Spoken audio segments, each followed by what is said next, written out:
everybody come, family, the whole Rockefeller staff. And I'm like, all right, I'm out of here. Put up all the cribs and all, because they don't care about no paper. The No, they feds. don't She always care talk about about no. that They all the want time. all assets. They want you broke if you do All something stupid. listen, they was asking me about my jewelry. They wanted my jewelry. Mm. They wanted my jewelry and wanted my jewelry to get appraised. I had to do all that. The feds a I had to whole nother collect ball game. all my jewelry, all my watches, get my shit appraised, the value for that, because that go towards it. I had to put up my house. I had to put up 20 other properties, all that shit just to get out on bail. And they begging you to run. Yeah. Please run. Yeah, so Because we can keeping take that. all this. So they get up there. I got like 20 character witnesses. I break it down. I got all my staff and people that I employ and all this. So on my second bail here, I had went away to this little treatment program. No, that was my third. So the second joint, everybody come. And, everybody got up. They spoke very highly of me. And, they ran down everybody's credentials. And, I was on tour. So they were saying, they asked, so they asked Jay. They was like, and I don't even think they said, would you be responsible? When they asked him, they wanted him to be responsible for my whereabouts. Not like he need to know where I'm at, but just get him the information. Mm. If I'm supposed to be in Chicago, we'll make sure he in Chicago. So they just wanted the whole tour schedule. Do you think he understood that? Do you think he understood it, or he probably didn't understand it? To me at that time, I don't care if you understood it or not. That's your If man. my man this my man, this is my brother. I don't care what I got to say to get him out of there. Mm-hmm. Yeah. They asked me, can I do 20 backflips? And I know I can't do a cartwheel. Yeah, I could do 50 of them. Mm-hmm. For him to come home. I had to do that. I had to do that for him. I had to go in front of the judge and talk. Yeah. And they asked him, they said, if I release him, she said, today, would you be responsible, for his whereabouts? And he said no. Mm. And he said it low. And the judge, this public record, man. All you gotta do is go get it.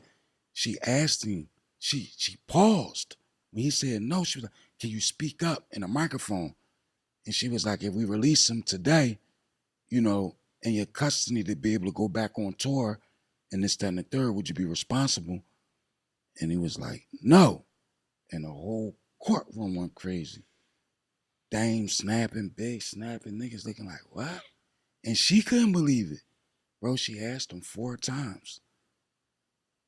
And she said, so Mr. Carter, she was like, all these good things that you're saying about Mr. Sigel, and you're not willing to be. And he said, no. And it took everything in me. Not to, like I wanted to cry. It took everything in me not to drop a tear. All he had to do was, all they was asking him is like, you go on tour, he's going to be in New York, he's going to be in Detroit, he's going to be in Boston. That's all they wanted. And they probably wouldn't even be checking in that much, probably, right? Nah. They did it a couple times. You just got to know, because I've been on, so what happened, because I finally wound up getting out. Mm-hmm. So I had certain shows. So what you got to do is give them your itinerary, where you going to be at. You just got to go to every federal joint and just report. So if I had to go to Chicago, I had to go to the federal courthouse in Chicago and go to them and tell them that I'm in town, this, that, and the third. And all right, I reported here.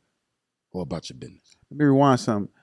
Did he make eye contact with you after he turned around from? Because I know he's up on the stand. He didn't make no eye contact with you. So he just walked after he walked out the courtroom. After he just walked straight out. No, well I don't know, because they, after that bail denied, they gripped me. Yeah, they come get you and get you out of there before anybody leave. So I'm talking about me sitting here like this, shackled, and I'm in a hole, so I'm woofing. I'm looking crazy, shackled, and I'm looking at him when he said no, and I'm stuck. And he looked at me one time. He just put his head down. He never looked at me.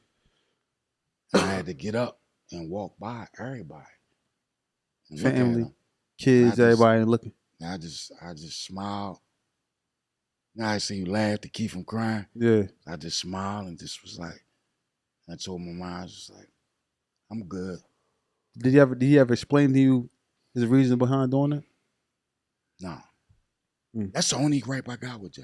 A lot of people think that me and Jay got this big thing and I'm mad at him over some money. And that's not it. It was like, I just wanted that conversation. I believe I deserve that. And it was like, all right, I had to go back in the box. So I missed out on the tour. I missed out on a lot of money because I was on tour. I missed millions from that, but it wasn't about that. It was like, damn, bro. Yeah, I'd have been cussing my man out the whole time. Like, you know what I'm saying? Like, then when I came home and I had this situation, you know, with Main Man, 50, and he wouldn't let me go. He even asked me did I want some money. He asked you? Yeah. He was like, what you need? It's like, the first thing Jay said when I walked into his office, because I said on joint, you just was bouncing that tennis ball around your office. First, he was like, yo, I'm sorry. I'm like, I ain't even worrying about that. Like, what's the play? I'm trying to get back to work. And I'm like, yo, I got a situation, man. Ain't no more Rockefeller. I got a situation where I get some real bread. I'm like, yo, you got to get me off this joint. I went out. And he just threw the tennis ball against the wall. He was like, I can't do it. He was like, what you need? What you want? I'm like, no, I got a chance to get some real paper. Like, if it ain't no more Rockefeller, why am I here on Def Jam? I just wanted to roll. And it was, I don't know, he didn't want to let me go. And it was like, damn. He asked me. It's like, yo, you some money? You want some money? I got you. It's like, nah, I got an opportunity where I can make some real money. Let me go. Wow. But that's water under the bridge, though. How y'all cool now? How the relationship with Jay now? I mean, I don't got no gripes or nothing. Yeah. Like, cause in hindsight, I sort of kind of understand it. Like, Jay was on a mission. Mm-hmm. Like, and I look at the overall thing, like, and I recently read something and it stuck to me and it made me smile because I thought about that. They say if you want to get somewhere fast, go by yourself. But if you want to get somewhere and last, bring your people with you. So Jay was on a mission, and I understand that everybody can't go. Everybody can't go. He was on a mission. Everybody can't go. So, and me being who I was then, yeah, I was. No, I can't say I would have did that, but I understood it because I was reckless. I mean, I'm on tour. I'm leaving guns in hotel rooms and all kind of shit. So you understand his stance on it? I understood, like I understood in this perspective. Man, shit, Sigel liable to come home and do anything. Mm-hmm. I ain't being responsible for that nigga. Mm-hmm. But it wasn't like you wouldn't go to jail. If he messed up, we coming after you. I could have came home and smoked 30 people. Nothing would have happened to him. Nothing. But it was things that, you know, that was witnessed. I can't speak on it. And, you know, to give him that, I was out of pocket. I was, how they say YNs, I might have been one of the first YNs. You know what I mean? But A true YN. I'd have been fun. So I understand. A true YN. Yeah.